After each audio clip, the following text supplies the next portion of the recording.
We turned off our lights and listened. Something was dragging itself through the tunnel, slow, heavy, scraping the ground. Then came a scream, inhuman, guttural, like something that had never seen the light. We ran, but it followed. This all went down less than a month ago. I'm a senior in high school, born and raised in Nevada. There's not a ton of excitement out here, but one thing my friends and I have always been into is urban exploring.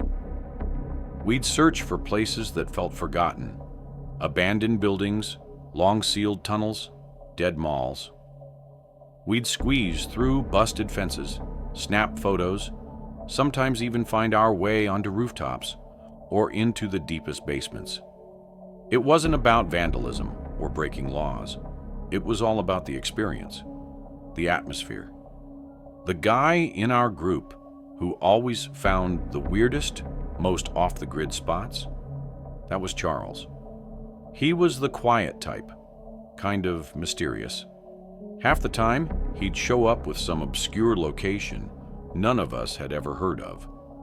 I never bothered asking where he found them. Then one day, Charles dropped a screenshot in our group chat. It was from this sketchy, low-follower Instagram account.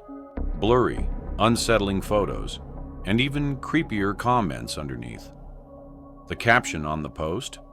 Something like, "Dozens of abandoned mine shafts hidden in the Mojave Desert, if you know where to look."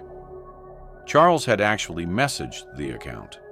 According to him, the person running it had given him coordinates to check out. That was all it took. He was hooked. So that Saturday, it was just me, Charles, and our buddy James. We took my Jeep Wrangler, great for off-roading, and headed out. No exact address, just a vague area and a pin dropped somewhere deep in the Mojave. The spot Charles had marked was seriously remote, miles from civilization. We'd turned off the main road almost 30 minutes earlier, and now the dirt trail we followed barely qualified as a road at all. We kept driving and driving. No signs, no buildings, no landmarks. Just an endless stretch of desolate desert. I kept checking my phone, even though I knew we didn't have service. James was in the back, getting more and more irritated. He started telling Charles this whole thing was a waste of time and that he had been scammed by some troll account. Charles insisted that we keep looking, so we did. He's always been stubborn with navigation, so I figured I'd indulge him a little while longer. Eventually, just as we were about to call it quits, James pointed out something off to the right. At first, it looked like just more rock and sand, but as we got closer, we saw it. This half-collapsed wooden structure built into the side of a slope. Part of the entrance looked like it had been caved in, but you could still see a dark hole behind the support beams. It wasn't huge, but it was definitely man-made, definitely a mine shaft. Charles didn't say anything at first. He just pulled out his phone, opened the offline map he'd downloaded when we still had service, and dropped a pin on it. Then he turned to James and said, "Told you," to which James said he just got lucky. But even I had to admit, it was kind of crazy. We'd been driving in circles out in the middle of nowhere, and somehow we'd actually found one. I parked a few yards from the entrance, just off to the side on a flat patch of dirt. We all climbed out and geared up. Charles had even brought masks for us to wear. The three of us walked up the mine, and it looked even sketchier up close. Charles picked up a rock and tossed it in. We waited. A few seconds later, we heard it clang 3 times, then nothing. It was really deep. Charles looked back at us and said if we tripped on the way down, we were probably dead. We started the descent. Luckily, the shaft wasn't a straight drop. It sloped down at a steep angle, but not enough that we had to climb hand over hand. The ground was loose and uneven, and there were old wooden beams lining parts of the wall. Surprisingly, they seemed pretty sturdy. The deeper we went, the colder it got, and quieter. It was really eerie down there. We couldn't even see any light coming through from the entrance anymore. Eventually, we made it to what felt like the bottom. The shaft leveled out and opened into a wider tunnel that branched off in a few directions. It looked exactly how you'd imagine. Old support beams every few yards, rusted rails half buried in dirt, and a thick layer of dust on everything. There were scraps of wood and metal scattered around, maybe parts of old carts or tools. It smelled kind of stale in there, if that made any sense. Honestly, I didn't realize how much of a blessing the masks were until that point. We picked a tunnel and just started walking. None of us really said much. We weren't looking for anything specific, just exploring. There honestly wasn't much cool stuff down there. The place looked like it had been mostly cleaned out of anything worth taking. But then we heard something. It was faint, somewhere further down the tunnel. It sounded like something being dragged. At first I thought I imagined it, but I looked over and saw Charles had stopped too. James motioned for us to turn off our flashlights, so we did. We just stood there, in total darkness, listening. The sound came again. It was a sort of scraping sounds, like metal, or maybe even wood, being dragged along the ground. It was hard to tell with the echo, but it seems like whatever it was getting closer. We stood there in the dark for maybe 30 seconds, maybe a full minute. It was hard to tell. The scraping sound kept coming, slowly getting louder. It didn't sound too close to us, but that didn't make it any less terrifying. Then James accidentally flicked his flashlight on and then off again. I wanted to kill him. The scraping stopped and everything went silent. Then, out of nowhere, there was this loud, metallic clang from somewhere deep in the tunnel, like whatever was being dragged had just been dropped. And right after that came the most awful, demonic scream I'd ever heard. It barely sounded human. We turned and ran, not even caring about how loud we were being. I've never run faster in my entire life. I could hear footsteps coming from somewhere behind me, and I thought I was going to have a panic attack.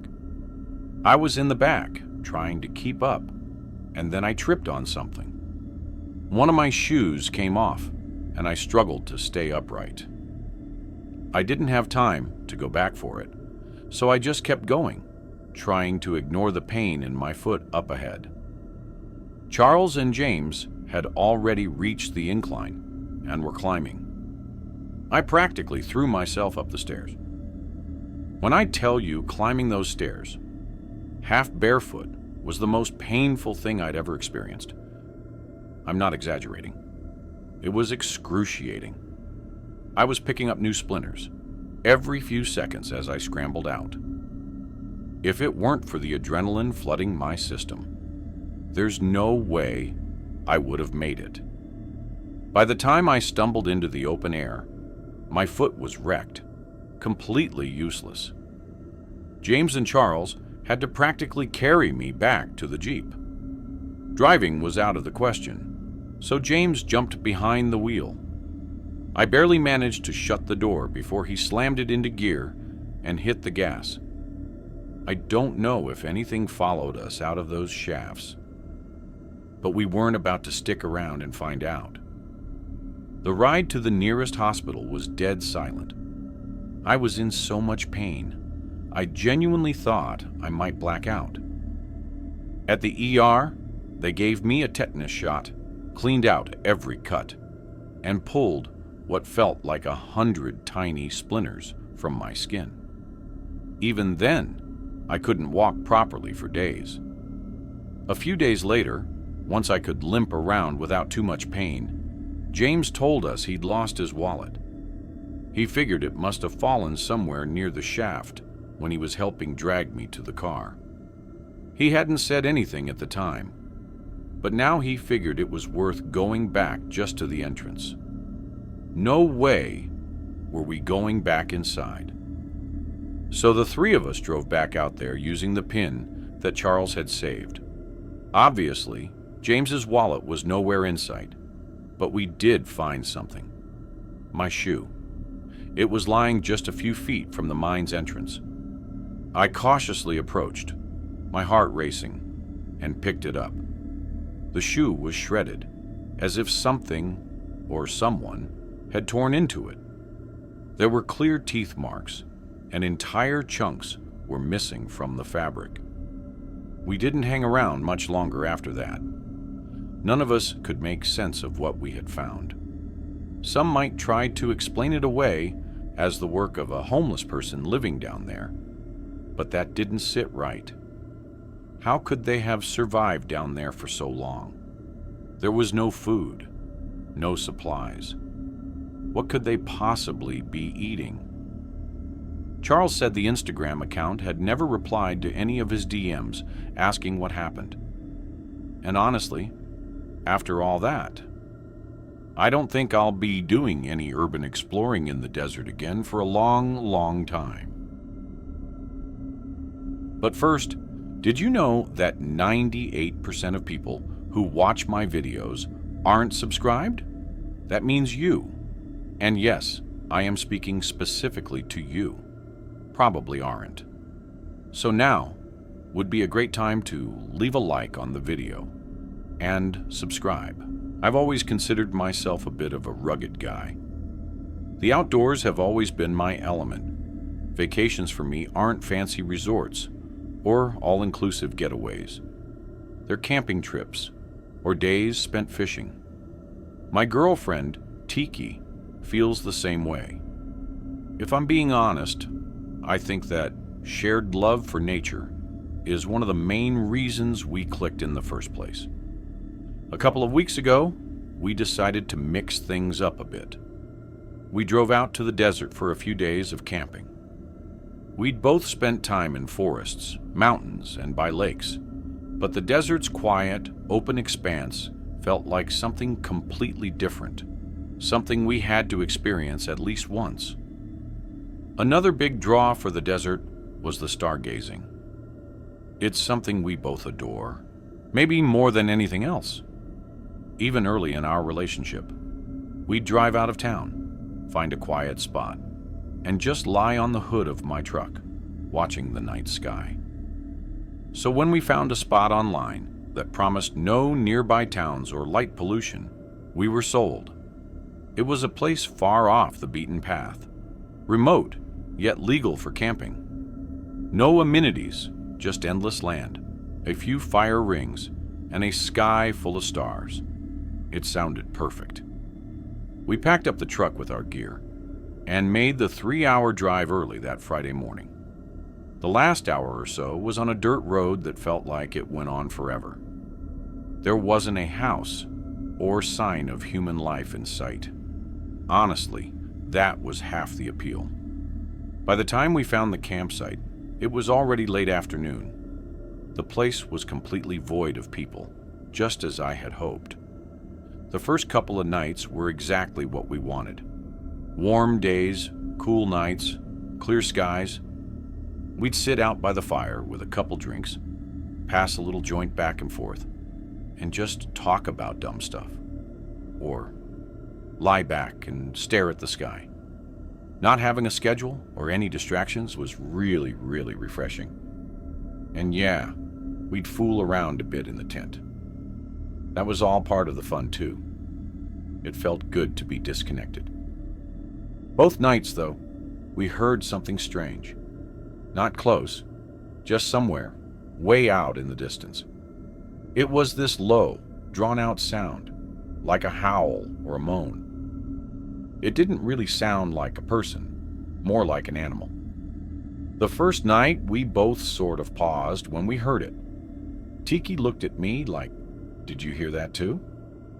And I nodded, but we ended up laughing it off. I said it was probably a coyote or a mountain lion or something, and she agreed. Same thing the second night, right around the same time too. We chalked it up to being desert wildlife. I mean, there's all kinds of stuff out here that we're not used to hearing. It was unsettling, sure, but we weren't going to let it ruin the trip. The third night, I woke up to the sound of footsteps outside the tent. It was soft at first, just a couple faint crunches, like someone walking slowly over dry dirt. I held my breath and listened. It wasn't an animal. It was too steady and slow. I didn't move. I wanted to grab the flashlight, wake Tiki up and say something, but I couldn't. I was frozen. My heart raced, and every muscle in my body felt frozen in place. The footsteps didn't circle the tent. They simply stopped a few feet away, and for what seemed like an eternity, there was nothing but silence. I lay there, staring up at the tent's ceiling, barely blinking, waiting for any sound, any movement, but nothing came. I stayed there for what felt like forever, praying they'd just walk away. Then, without warning, I heard it. A sharp, unmistakable flick. The sound of a lighter igniting. A faint orange glow bled through the fabric of the tent, about waist height, just a few feet to the side. Whoever was out there held the flame steady for a moment, and then began to move it slowly, almost methodically. I didn't budge. I just stared at it, trying not to make a sound, and then the flame got bigger, way bigger. It went from a flicker to a glow, like they'd lit something, a torch, maybe. Then, without warning, the person dropped whatever they were holding. I heard it hit the dirt with a dull thump, and a second later the sight of the tent lit up. The heat came fast, way faster than I expected, and within seconds the fire started spreading. That's what finally snapped me out of my haze. I woke Tiki up, and she immediately realized what was happening. We scrambled. No time to think. We started tossing our stuff out of the tent and onto the dirt. I'm not even sure we got everything. We sprinted out of the tent while the fire spread. Tiki grabbed one of our water jugs and dumped it on the fire, while I tried stomping out anything that had caught on fire. Eventually, we got it under control. Half the tent was completely ruined. I grabbed the flashlight and started scanning the area around the tent, looking for the person who had just tried to kill us, but there was no one. At least no one I could see. Tiki started packing up our stuff, and I quickly followed suit. We started speed walking what we thought was the direction of the truck. There weren't any landmarks, and it was dark, so we were practically guessing. After a few minutes, it became clear we were turned around at some point. Maybe 10 minutes into walking, I heard it again. That same distant scream we'd heard the first 2 nights. Only this time, it didn't stop. It kept going like an animal was in constant pain. And then another scream started from somewhere else, and then another one. They were all coming from behind us, but it was clear that there were multiple things out there. I didn't say anything. I grabbed Tiki's arm and urged her to move faster. By some miracle, we managed to find the truck. We practically shoved all our stuff inside, and I slammed the door shut before speeding off.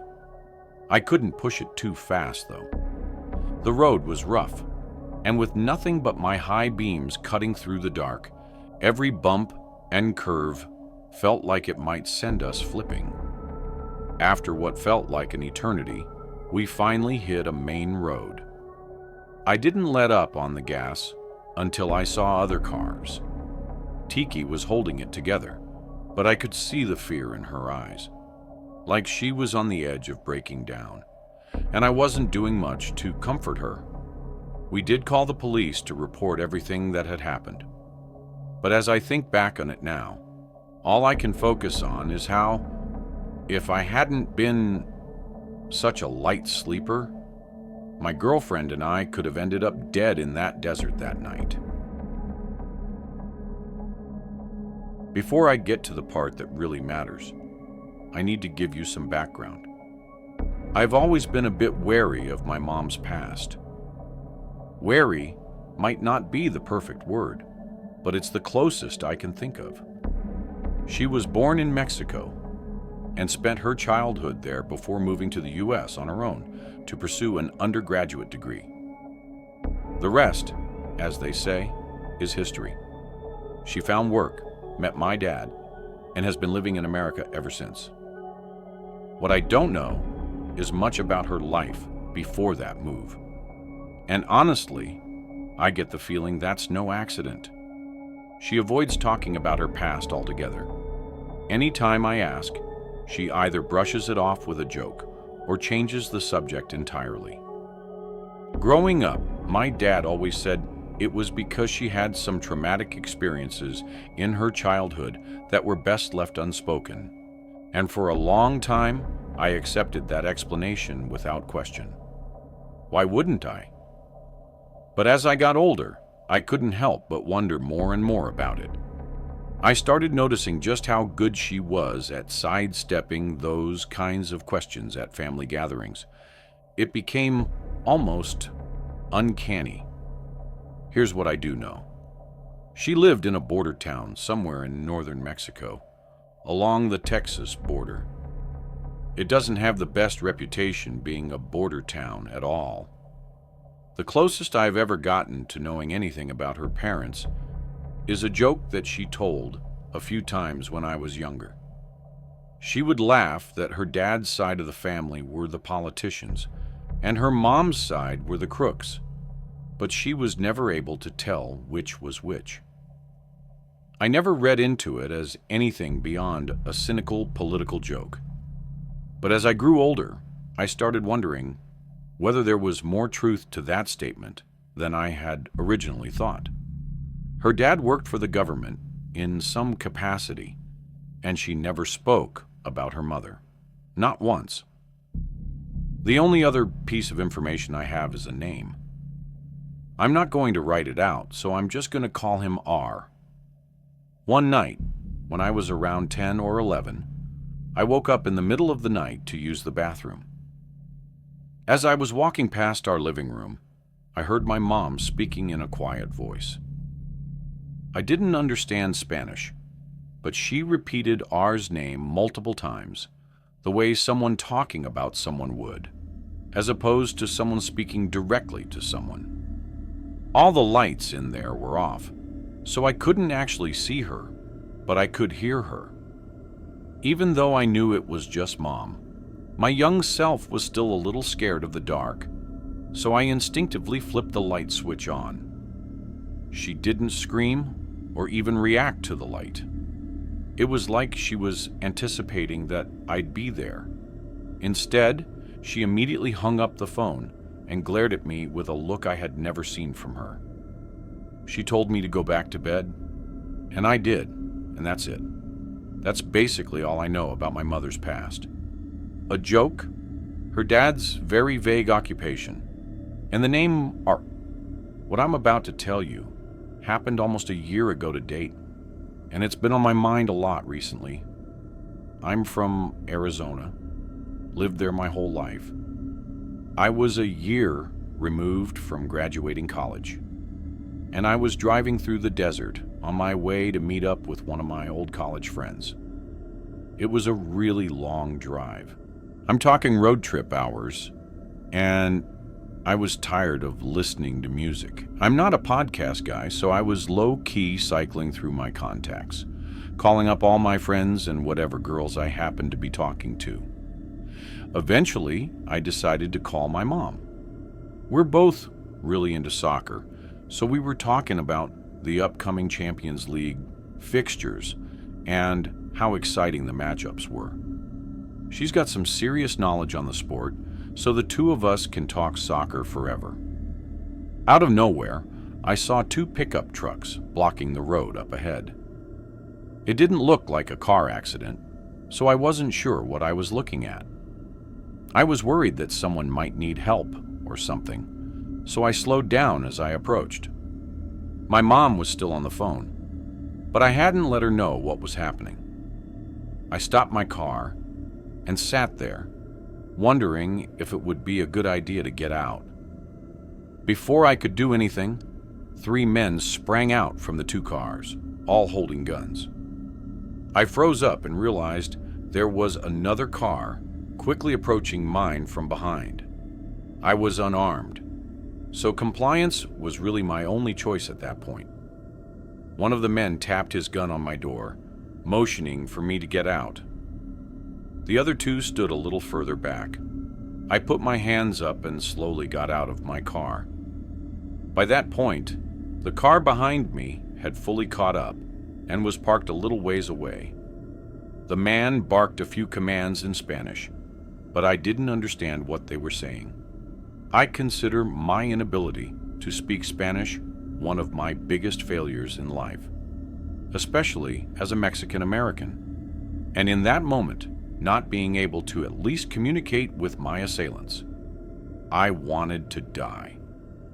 It didn't take a translator to know what they wanted me to do, though.